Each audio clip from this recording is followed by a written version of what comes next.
here on Ghana Tonight. Also, another setback for suspended Chief Justice Getro Tokono as the High Court has dismissed her judicial review application aimed at halting the ongoing impeachment proceedings. We bring down these matters as it unfolded earlier today in court and what this means for her legal battle. Also, President John Dramani Mahama and the Ghana Journalists Association have condemned recent assaults on journalists, calling for swift investigation and punishment for the perpetrators. We'll bring you reactions on what's next. Suleiman Abrahima of the Media Foundation for West Africa is going to be joining us tonight on this matter. As always, you're an integral part of the conversation. Let's hear from you. The hashtag we're using is Ghana Tonight on Facebook and on X. Let's get talking.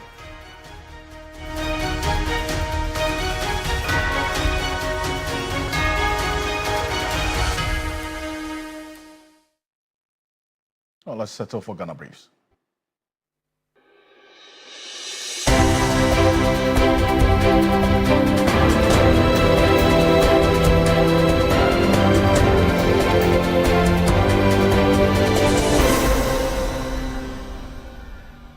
The minority and majority leaders have concluded debate on the media budget review, with both sides taking entrenched views on the state of the economy.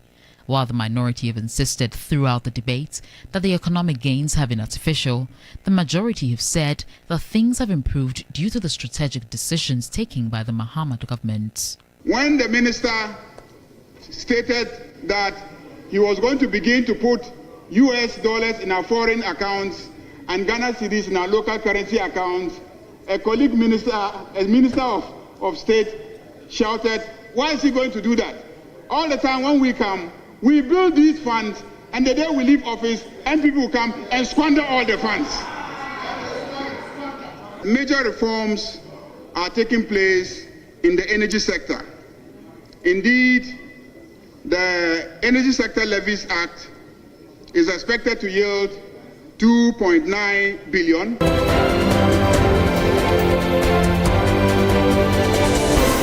President John Dramani Mahama has condemned the recent attack on a Joy News journalist and his camera crew by some military officers and national security operatives during demolition of a Macdan warehouse.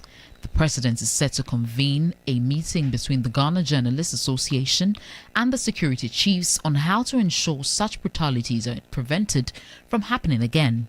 Allow me to condemn in the strongest terms the recent incident involving the manhandling of some journalists by our security personnel. Such conduct is unacceptable and will not be tolerated.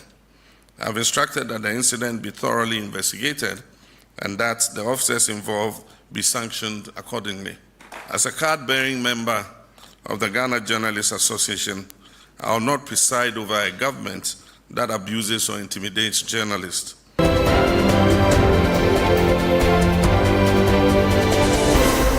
The Ghana Journalists Association, GJA, has warned it will impose a nationwide media blackout on police activities if the Ghana Police Service fails to act decisively on recent media brutalities within the next 7 days. At a press conference on Wednesday, GJA President Albert Kwabena strongly condemned the assaults, calling them unacceptable and a threat to Ghana's democracy. The association will no longer accept symbolic condemnations without action. We will no longer allow the work of journalists to be criminalized under the pretext of national security or public order. If the Ghana Police Service fails to act decisively within the next 7 days, as already stated, the GJA, in consultation with key stakeholders, will announce a nationwide media blackout of all police activities.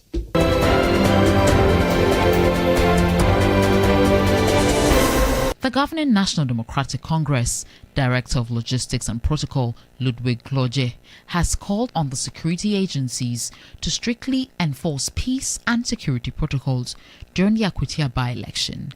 He made the call at Koforidua after the vetting and balloting of 3 aspirants ahead of the Akwatia NDC Parliamentary primary. I can assure you that NDC is going into the Akwatia by-election full of vigor, full of strength, full of the promise of resetting Ghana, and we believe that the people of Akwatia will support our cause and win the next election, and Ghana will be a safer place for all of us. We've spoken to our supporters that anybody who fell foul of the law will be handed over to the police.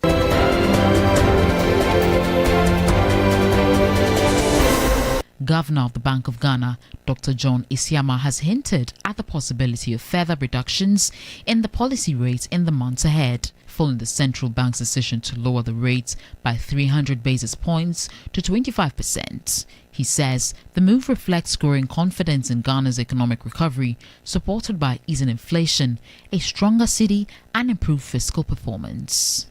The impact of these risks on inflation are expected to be offset by appropriately tight monetary policy stance and continued fiscal consolidation. Given these considerations, the MPC, by a majority decision, voted to lower the monetary policy rate by 300 basis points to 25.0%.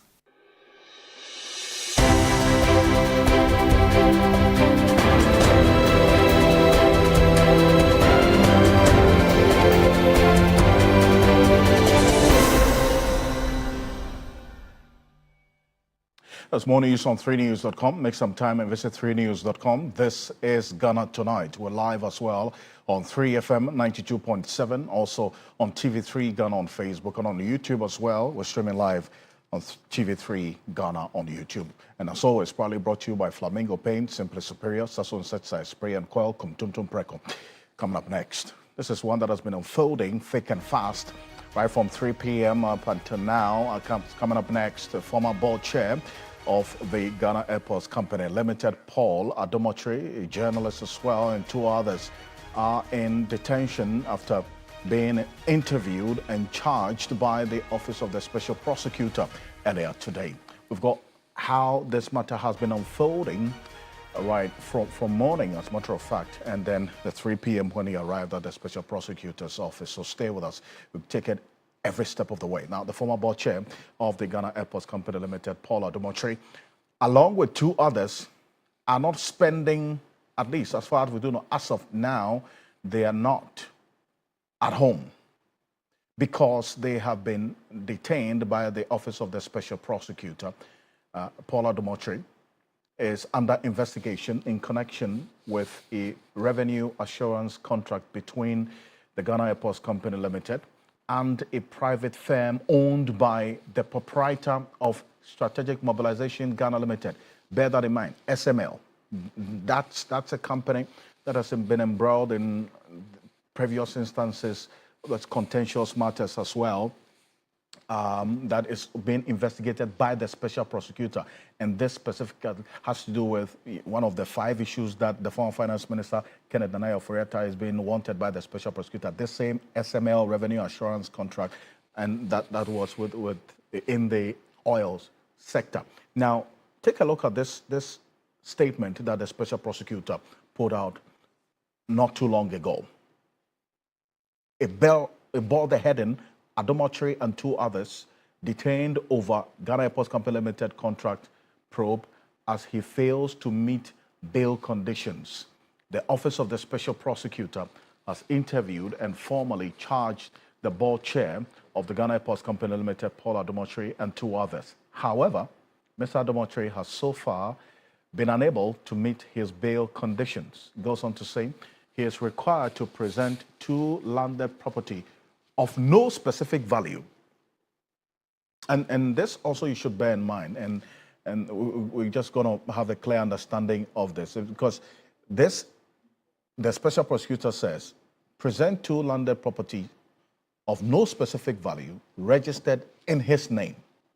However, he has informed the OSP, that is Paul Adomotri informed the OSP that he does not own a landed property in Ghana of any value. As a result, he remains in custody until bail terms are satisfied. The 2 other persons are Ochre Kwame Bafwewa, the Group Executive Commercial Services at the Ghana Airports Company Limited, and also Albert Ajay Lai, who is the CEO of DevNest Systems. Mr. Adomotri is under investigation in connection with a revenue assurance contract between the Ghana Airports Company Limited and a private firm owned by the proprietor of Strategic Mobilization Ghana Limited. The OSP is examining possible procurement breaches. And take note of the wording of this particular statement by the OSP. They are examining possible procurement breaches, including a sole sourced contract awarded to a company other than the one approved by the Ghana Airports Company Limited board, which Paul Adomotri is or was the board chair. So that's the crux of the matter now and the basis for what has been happening over the period with the invitation of the special prosecutor to Paul Adomotri.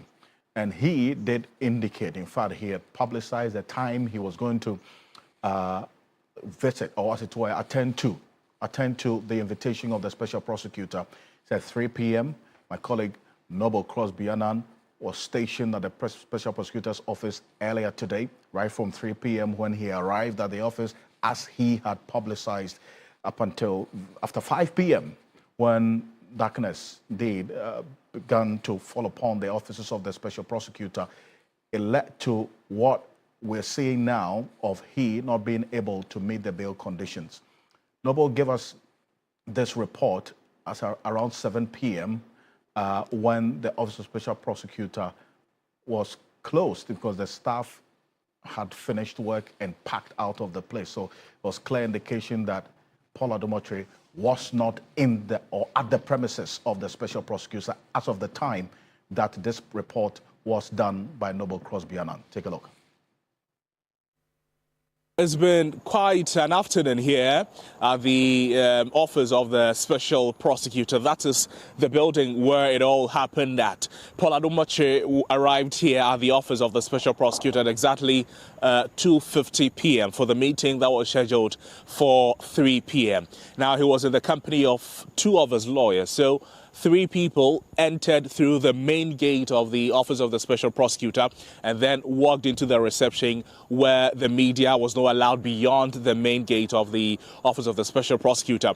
Paul Adomotri was, if you like, escorted out, or he came out of the building at around 6:30 p.m. So we're talking about some close to 4 hours of interrogation. We understand the issues were quite a number, so it took quite some time. That is how come it was about close to 4 hours interrogation that happened at the office of the special prosecutor. When Paul Adomotri entered, we didn't hear any word, we didn't hear any communication. He didn't engage with the media before he entered the building. The office of the special prosecutor and their representatives also did not speak with the media ahead of this close to 4-hour interrogation. So at around 6:30, we suspected that Paul Adomotri was about to be escorted out of the building. Now, you can see the building of the office of the special prosecutor. We got to know that he was about to be escorted out because there are some openings or some windows on the building, and we saw that there was some peeping through of the window. Our thinking is that some officials were gauging the mood of the place to know whether journalists were still around. When they got to know the journalists were around, now what we suspect happened because of what we saw is that the vehicle Paul Adomotri came in was moved in a certain way to allow him enter the vehicle without the media knowing that he was entering the vehicle. So in total, 3 vehicles drove out of the office of the special prosecutor at 6:30. What happened was the first vehicle was a police vehicle. Now, we don't know who was in the police vehicle, but it was using its sirens on top speed and it drove out of the office of the special prosecutor. The second vehicle followed closely. Mind you, the second vehicle was the vehicle that Paul Adomotri and his lawyers came with. So we saw that two of his lawyers sat in that second vehicle. We don't know whether Paul Adumachi was in the vehicle before the two lawyers got to the vehicle or not. So that vehicle also followed the police vehicle that had earlier left the building. And following immediately was also another vehicle. Now, the thinking is that that vehicle belongs to the Office of the Special Prosecutor. So 3 vehicles left the place. Now, it happened like that on the blind side of the media because around that time, that was when the police officers or the security officers stationed at the gate of the Office of the Special Prosecutor, they began acting deviously. So they, came at the media, trying to push the media away, sack the media. And that indicated the thinking, that indicated that, it was about to be transported from the Office of the Special Prosecutor to wherever they have taken him to. At the moment, we don't know where Paul Adumachi has been taken to. In one of the 3 vehicles that left the Office of the Special Prosecutor, the thinking is he was in the first one, the second one was that of his lawyers, and the third was that of the Special Prosecutor. Paul Adumachi left the Office of the Special Prosecutor at 6:30 p.m. after he arrived here at 2:50 p.m. So that's the earlier report that Noble Crosby and put out. That's around 7 p.m. Just to give us an idea of how things were at the time at the Special Prosecutor's office. But the Special Prosecutor's statement has a number of sticky points that gives us an idea of how things are playing out right now. One is that, yes, the Special Prosecutor interviewed Paul Adumachi and the 2 others. Paul Adumachi has, and the second point is that Paul Adumachi has been charged. The third point is that Paul Adumachi has so far been unable to meet his bail conditions. Now, the fourth sticky point that you must take note of that he is required to present 2 landed properties of no specific value registered in his name. But then it stands to reason that the only reason why Paul Adumachi is still, from what information we're getting from the sources close in there, is that he's not been able to meet this bail condition, reason being that he says he does not have any landed property in Ghana in his name. As a result, he remains in custody until the bail conditions are satisfied.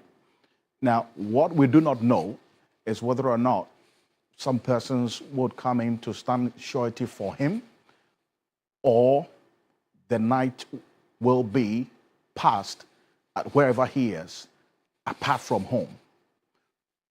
That is what is playing out right now. But he has indicated, based on the Special Prosecutor's statement, that he says, I do not have any landed property in Ghana of no specific value. I don't have any land property in my name. So as a result, he is in custody until he meets that bail condition. But if you recall, we woke up to a statement. In fact, there was also a video to that effect by Paul Adumachi. He had recorded an episode of his program to respond to some of the issues that the Special Prosecutor, he thought the Special Prosecutor was going to invite him based on that particular indication that he got yesterday, at least from what we do know.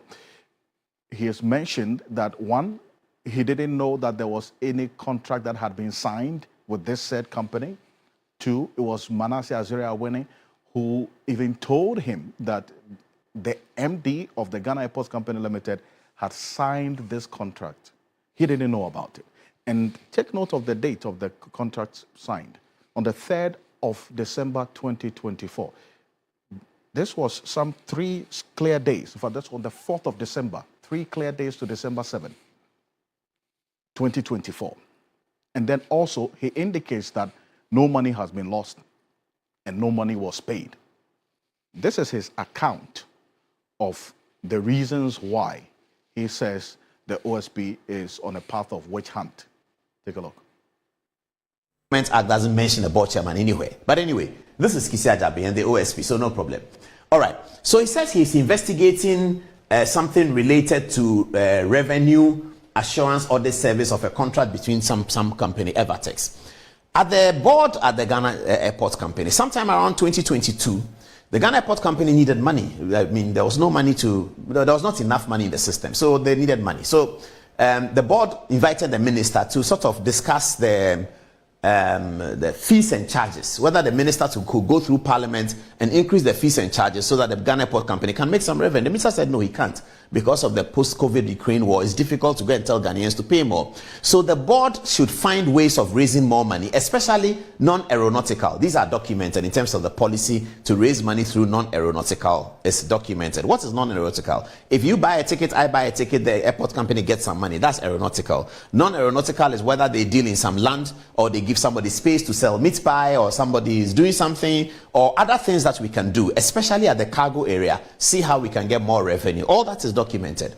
So so we were looking for people who can help us in different ways to raise non-aeronautical revenue for the airport, because we're not going to get the fees and charges, because the government policy is that you can't do fees and charges at this time post Russia-Ukraine war. So somebody contacted the board and said that, look, you guys are losing money at cargo, and I can do it. My company can do it. So we said, okay, come to the board and come and do a presentation, which is very normal, very, very normal. So they came to the board to do a presentation and said that this is what we know and this is how it works. The board told them that, yes, you have told us what it is, but there's no real evidence. You haven't given us any evidence that, in fact, we are losing money. And then they said that to do that, we have to work with your management to come and tell you, because we need access to your systems. When we get access to your systems, then we'll be able to tell you in the things that are the revenue that's happened already. So today is July. They will take last year's revenue and show you that this revenue that you got 1 million cedis, you could have gotten 3 million cedis. This revenue that you have 2 million cedis could have gotten 6 million cedis. So the management gave them that, and then they did that. And then the management brought them to the board the second time and said that people have finished their work, so let the board hear them. So the board heard them. And then they seem to know what they are talking about. They seem to show that, yes, revenue was lost and revenue can be gained. So the board told management that, okay, go ahead, which is also normal. The board tells the management, MD and your people, go ahead and work with them and report back to us. So they did, and they went to work with them. And then we continue our meetings. I had forgotten about it. I don't know anything about it. Then the management comes back that they finished with the people. They brought a proposal. It's a workable proposal, but it looks like the proposal, the people are saying that, well, I left something out.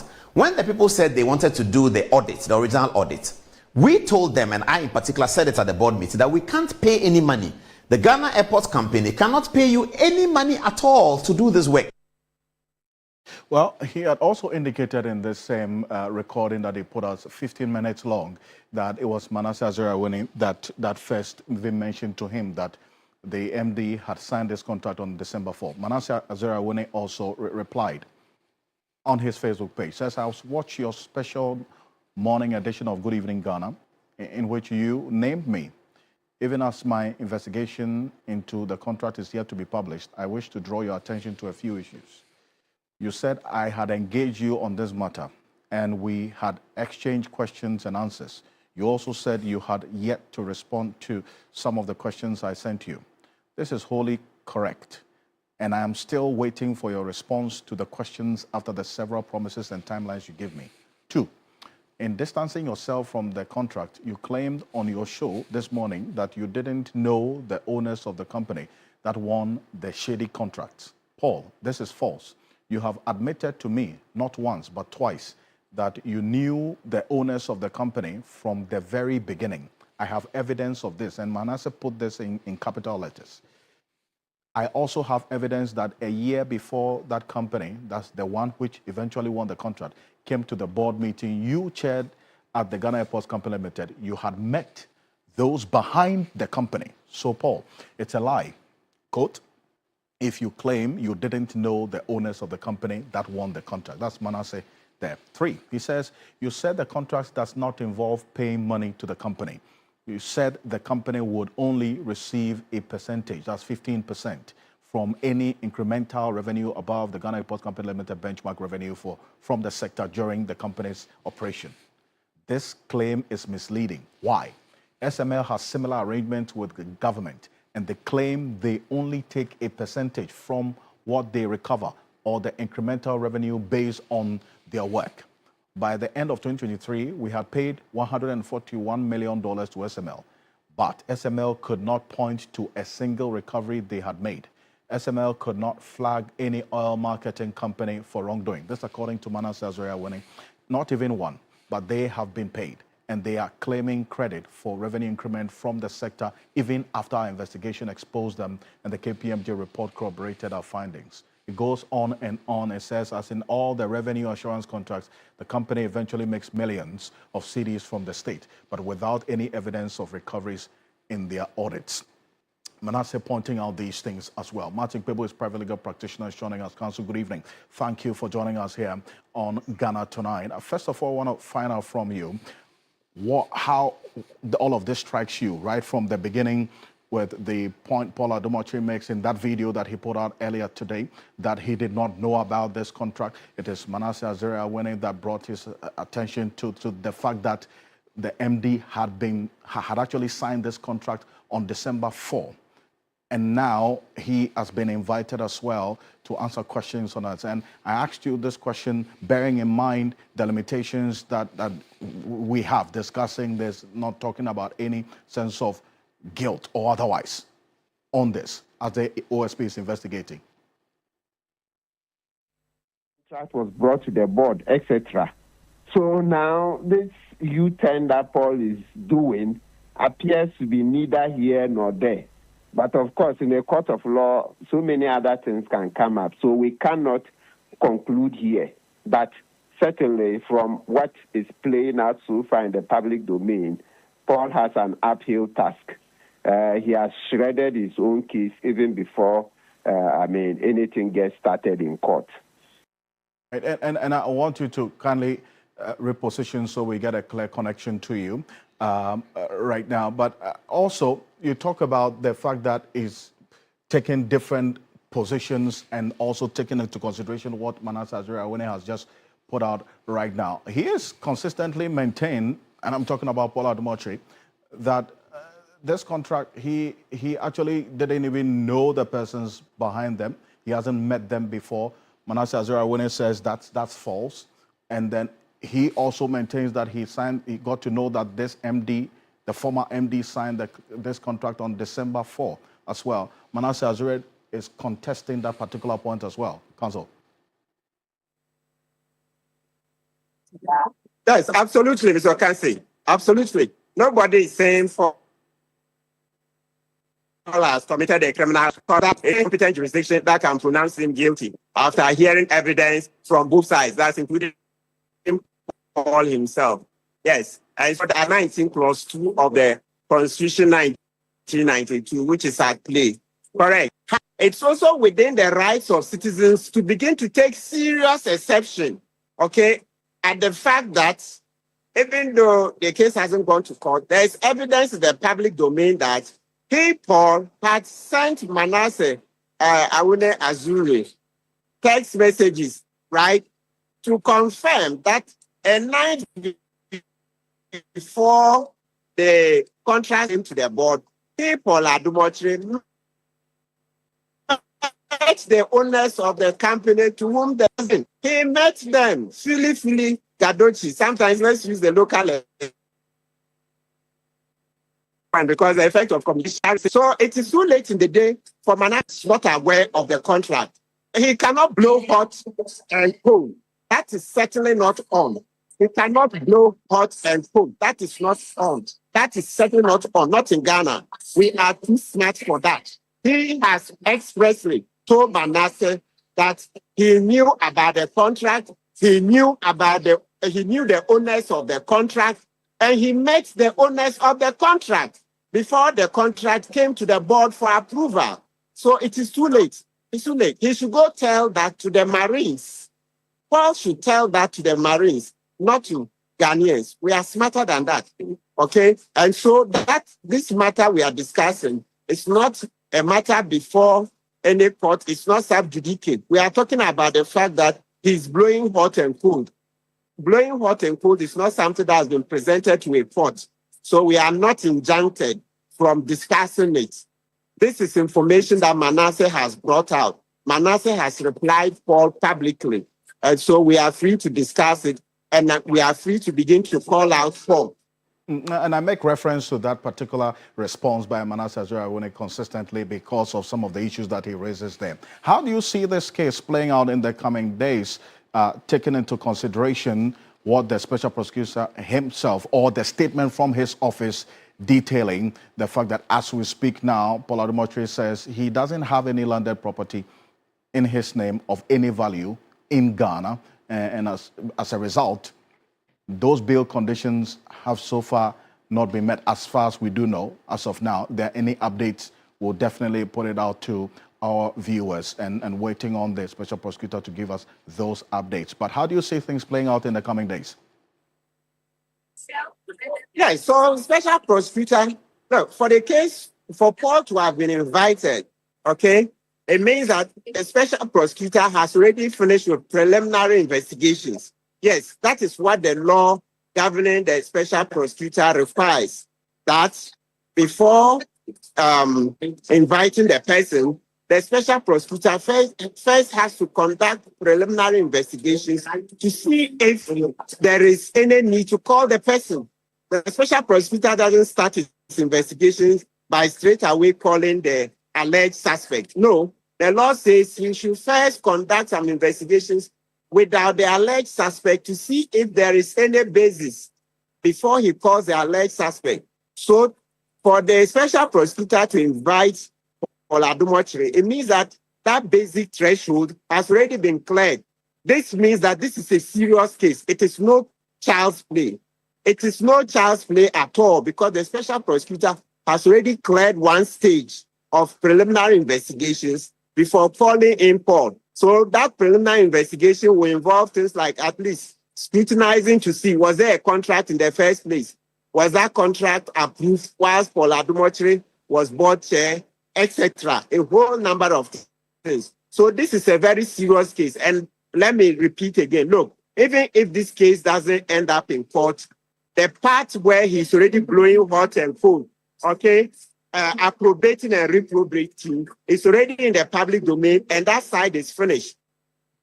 Well, Martin Bebo, appreciate your time on this, and thank you very much for joining us with your thoughts on this matter as well and how things are playing out. We're keeping an eye on the special prosecutor's various avenues of updates on social media and our sources in there as well. If we get any updates on how things are unfolding with Paul Adumotre and the two others, we will let you know here on Ghana Tonight. So stay with us. Martin Bebo is a private legal practitioner joining us with his thoughts on this. We're going to take a quick detour. We'll go back to it as and when we get some updates. We're knocking on the doors of the special prosecutor for this. But coming up next year on Ghana Tonight, President John Dramani Mahama and the Ghana Journalists Association have condemned recent assaults on journalists, calling for swift investigation and punishment for the perpetrators. We'll bring you reactions and what's next on this particular issue. Now, earlier today, President John Dramani Mahama condemned the recent attacks on a Joy News journalist and his camera crew by some military officers and the national security operatives during the demolition of a Magdan warehouse. Now, the president is set to convene a meeting between the Ghana Journalists Association and the security chiefs on how to ensure such brutalities are prevented from happening. Take a look. Allow me to condemn in the strongest terms the recent incident involving the manhandling of some journalists by our security personnel. Such conduct is unacceptable and will not be tolerated. I have instructed that the incident be thoroughly investigated and that the officers involved be sanctioned accordingly. As a card-bearing member of the Ghana Journalists Association, I will not preside over a government that abuses or intimidates journalists in the lawful exercise of their duty. A free and responsible press is indispensable to our democracy, and we must all work to protect the media. I'll soon convene a meeting between the heads of the security services and the leadership of the GJA to plan a program to orient our troops to recognize the media not as enemies but as partners in development. The president expressed his revulsion and disgust. Compared to the 336 staff that were listed under the office of the president in the previous administration, the current numbers are significantly lower. Same issue, the Ghana Journalists Association has also warned it will impose a nationwide media blackout on the police activities if the Ghana Police Service fails to act decisively on recent media brutalities within the next 7 days. That was at a press conference earlier today. GGA President Albert Kwabena Jomfo strongly condemned the assaults, calling them unacceptable and a threat to Ghana's democracy. Take a look. No longer accept symbolic condemnations without action. We will no longer allow the work of journalists to be criminalized under the pretext of national security or public order. If the Ghana Police Service fails to act decisively within the next 7 days, as already stated, the GJA, in consultation with key stakeholders, will announce a nationwide media blackout of all police activities. We will instruct our members to withhold coverage of police events, refuse participation in police press briefings, and suspend all forms of editorial engagement involving the police. Failure to do so will leave us with no option but to advise all media houses across the country and our members to boycott all police-related activities and declare them as enemies of press freedom. And we will declare them as enemies of press freedom in the country. This is not a threat. And I want to reiterate that, Mr. IGP and your men in uniform, this is not a threat. It is a necessary action to defend the dignity and safety of every Ghanaian journalist. And we shall do that. As the president of the Ghana Journalists Association there. Now, Suleiman Abrahima is the director of the Media Foundation for West Africa, is joining us on Zoom right now. Appreciate you. Thank you for joining us, Sule. Now, you'll hear the president make that point emphatically that no security personnel found culpable in all of these instances of brutalities against journalists will be shielded, and is going to personally put some interest in there to ensure that justice is served. Was that reassuring for you, especially because of the issues you had raised prior to today after that incident involving the Joy News journalist? Yeah, certainly. I think what has happened between yesterday and now are two significant developments. A very condemnable act on the part of our security agencies, and a very commendable act on the part of our president. And I think when these things happen, what's important is to look at the extent to which the duty bearers are responsive in an attempt to address it. What sometimes is really problematic is the impunity with which some of these acts are perpetrated. And so I think the comments and the posturing of the president would send a very strong signal to every Ghanaian, whether in the security agencies or a civilian, that, well, you cannot just take the laws into your own hands and decide that, you are displeased with whatever a journalist is doing or someone is doing, and you resort to violence against those people.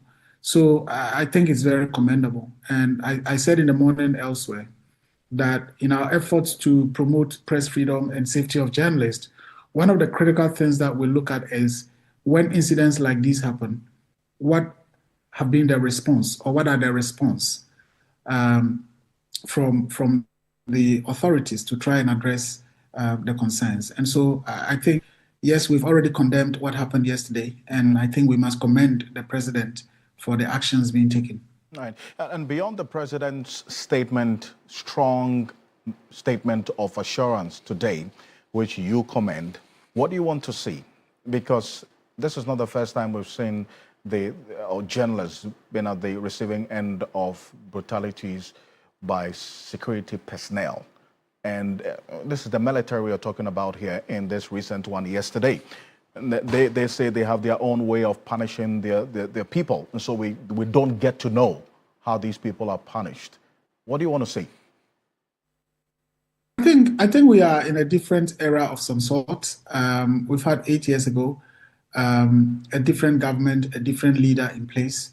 The president, in his remarks, talks about the fact that he is a card-bearing member of the GJA, and it is the GJA that also held a press conference today to raise concerns about the developments that have happened. And so, as a member of the GJA, I think the president is also absolutely committed to the demands of the GJA. I wouldn't want to believe that the president just said certain things to please the ears of advocates and journalists and activists, for that matter.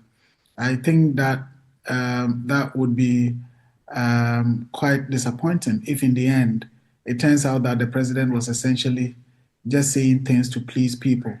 I believe that the actions as announced by the president will be followed through, the investigations and the eventual sanctioning of the officers who were involved. And the sanctions could come in many forms.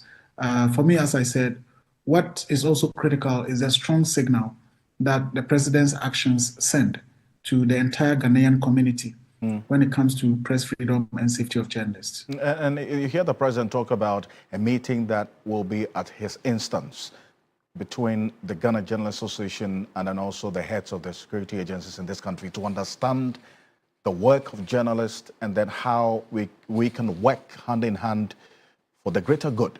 Now, what are your expectations of this particular meeting and how that should also address the teething matters that we have been faced with as journalists over the period? I think it is quite important, but I must also say that our security agencies, particularly the Ghana Armed Forces and the Ghana Police Service, have over the years tried to orient their officers to appreciate the importance of the media. But to a large extent, I think those orientation sessions have tended to focus on how the media can help project the activities of these security agencies, and less of how the security agencies can collaborate and partner with the media when it comes to ensuring that the media are safe to be able to do their work. So if this is being convened by no less a person than the president, I think it sends a different signal. And I believe that going forward, the attitudes and conduct of our security personnel in relation to dealing with journalists could be different. Of course, we need to highlight the fact that all these are not meant to say that journalists are above the law or journalists can do anything they want. We are all under the law. We are all equal before the law. And therefore, when we go against the law, of course, the law will take its course. But the law taking its course does not include being slapped or being brutalized on the field whilst you are doing your work. Absolutely. So thank you so much. Suleiman Abrahima is Executive Director of the Media Foundation for West Africa. Thank you for joining us here on Ghana Tonight. Coming up next, Ghanaians may have to brace ourselves to pay a little more in terms of the prices of petrol. But diesel, LPG is projected to go down in price. But what we're hearing now, based on the Chamber of Oil Marketing Companies' projections, petrol prices would go up just some few pesos from the information that we get, just a little over 1 city and some places as well. Now, this is the projection of the Chamber of Oil Marketing Companies. This is the chamber that has the oil marketing company, the fuel stations that you go to buy fuel, as their members, right? So they are making these projections specifically based on what their members have communicated, that the next pricing window, which is starting tomorrow, the 1st of August, 2025, which is the first pricing window in the month of August, this is what, all things being equal, you're going to see at the pumps. The prices will vary because of the pricing strategies that the OMCs use, either to get a lot more customers, so some of them will reduce it just a bit, or others would also keep it at this price. But this is the average that you're going to see, especially at the major oil marketing companies as well. Petrol is projected to go up just a bit. to some 13 cedis 22 pesos. If you recall, prior to the 1 cedi levy kicking in, we saw as well the petrol being sold for a little over 10 Ghana cedis at the least at some oil marketing companies. Diesel is expected to actually reduce as well based on the projections that we've seen from the oil marketing companies. This is it. Petrol is expected to rise by some 47, that's 0.47 pesos. That's 0.47 pesos, between 0.47 pesos and to 2.8 pesos. But also we'll see diesel also going down in price by between the margin of 0.29 and 0.11, and then also LPG 0.87 pesos as well, as we're seeing now. So this is what we've been hearing from the oil marketing companies, and Dr. Rivers Sinopong is the CEO of the oil marketing companies, the Chamber of Oil Marketing Companies, is joining us right now. Thank you for joining us. Now, what is accounting for this increase in petrol and the reduction in the price of diesel and LPG? Thank you once again. The projection you see here is very insignificant, and when I say it's insignificant, whether it's a downward or upward movement of price, is far less than 1%, and 1% increase of any product is very insignificant. So what we are anticipating to see is 0.35% increase in petrol, and this 0.35, less than even 0.5, you know, and diesel is coming down by 0.25 in terms of averaging, and also LPG coming down. If you remember our interview we had at the Parliament House, I told that Ghanaians are going to experience a plateau price for quite a number of windows, and that's what we see today.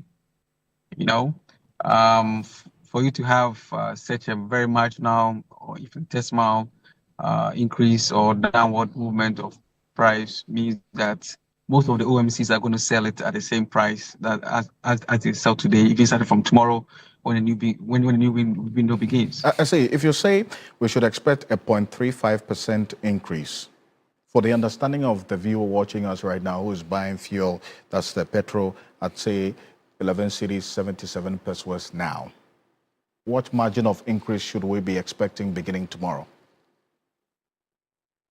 You're still going to be in that range. It's still going to be that range. Just few pesos added. Yeah. Which, like I'm saying, most of my members might not even have to add it, depending on how the BDCs are also going to react to this. Some OMCs would not increase. They'll still maintain the prices as we're saying now. Thank you. Thank you. Dr. Rivers Sinopong is the CEO of the Chamber of Oil Marketing Companies joining us on this. We'll keep an eye out on the pumps tomorrow. So we'll give you an update on how the oil marketing companies will affect this projected increase. But we're back shortly after this quick break here on Ghana Tonight. Stay with us.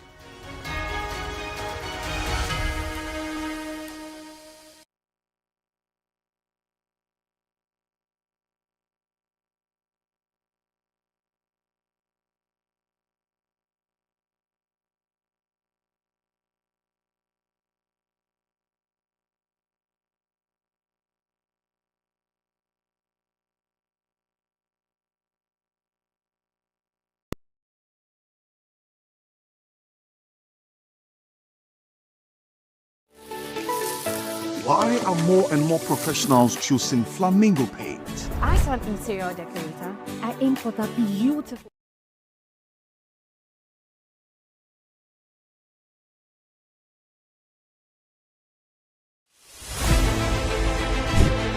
Reporting from the Takoradi Market Circle, from the heart of the Upper West Regional Capital, from the heart of the Ashanti Kingdom, reporting from Sinyane, from the Central Business District of Navrongo. The parliamentarians are on recess.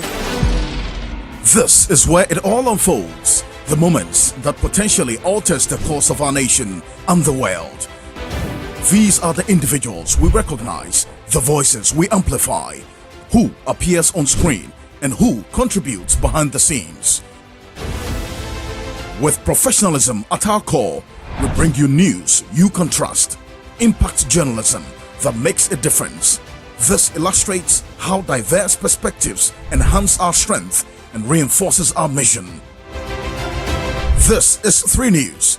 Leaders in breaking news, exclusive interviews, facts and analysis on TV, radio, online and digital. 3 News, first in news.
Battle, and Dennis Barberry Wadam Esquire is joining me in the studio now. It's good to have you as always. Always a pleasure being here, Alfred. Let's backtrack a bit and just for the uninitiated understand where all of this started and what this development today means for the legal battle of the special, that's the suspended Chief Justice, at least in Ghana, because we know now the fight has been taken outside of Ghana. Yeah, to the ECOWAS courts. Yes. We are still waiting to hear their ruling on some preliminary issues. But of course, you recall that when the Chief Justice addressed the nation, she did indicate that she had come to the High Court. She had asked her lawyers to file an application at the High Court to challenge the process that she's going through. She thinks that her human rights have been violated, for which reason she was seeking the intervention of the High Court in that respect. We also do know that the Attorney General filed another process to set aside that judicial review that was filed by the Chief Justice.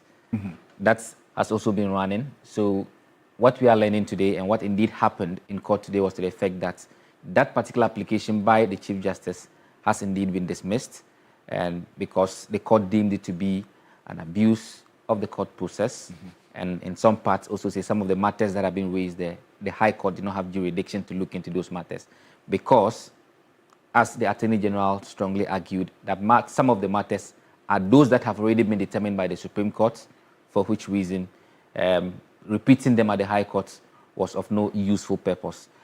The court agreed with the Attorney General's arguments, and that judicial review application has been dismissed. Mm-hmm. That you recall, as we did indicate, some of the legal challenges that the Chief Justice herself has pursued, it's one of those ones. So we know that for herself, on May 21, she filed a writ of summons. This is still pending. Mm-hmm. Subsequent to that, she filed an injunction application. This was unanimously dismissed. And then she went on to file this judicial review, which has now been dismissed today on the 9th of June 2025.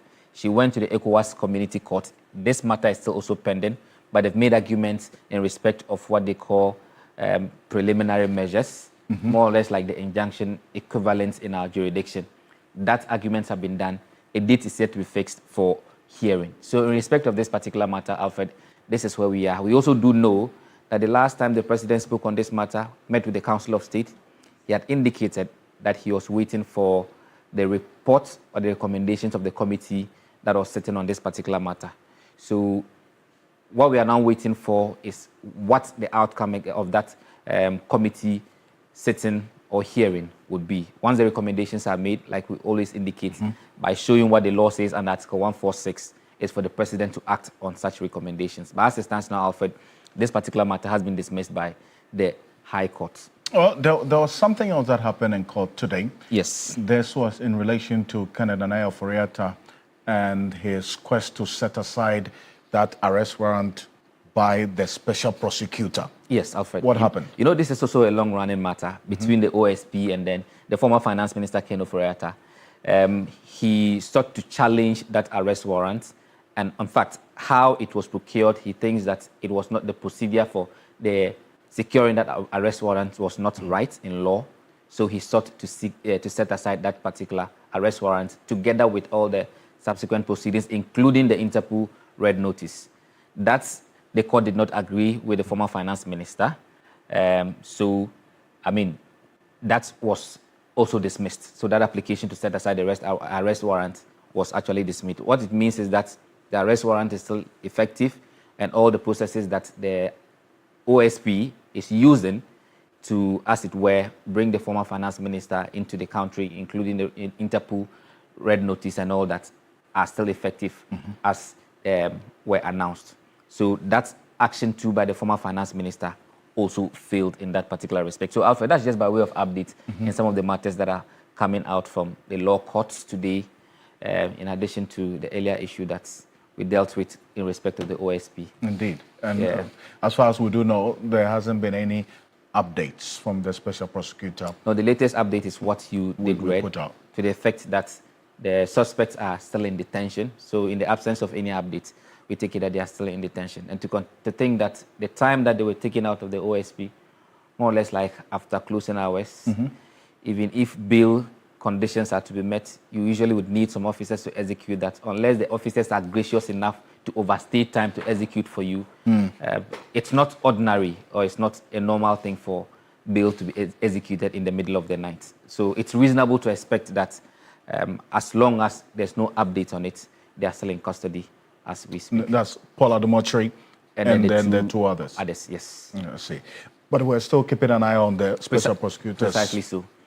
Various places that he puts the updates. And Dennis Pabewadam, thank you. Thank you so much. And you look good in the suspenders. It's either you are in the bow tie, for the lawyers, you're in a bow tie or suspenders. But in the next coming days, I mean, I will appear like you because we are going on vacation. Today ordinarily should be our day for lawyers. You know, so you should be giving me something. Obviously. You throw a party for me. The things I give you, we can't see. Have a good night. Anyway, but I want to say thank you. Thank you so much. On behalf of the rest of the team, we do appreciate your company. Join us tomorrow for another conversation. My name is Alfred Ocansey. Have a good night. Ghana Tonight is brought to you by Flamingo Paint. Superior durability, superior hiding, superior coverage, simply superior.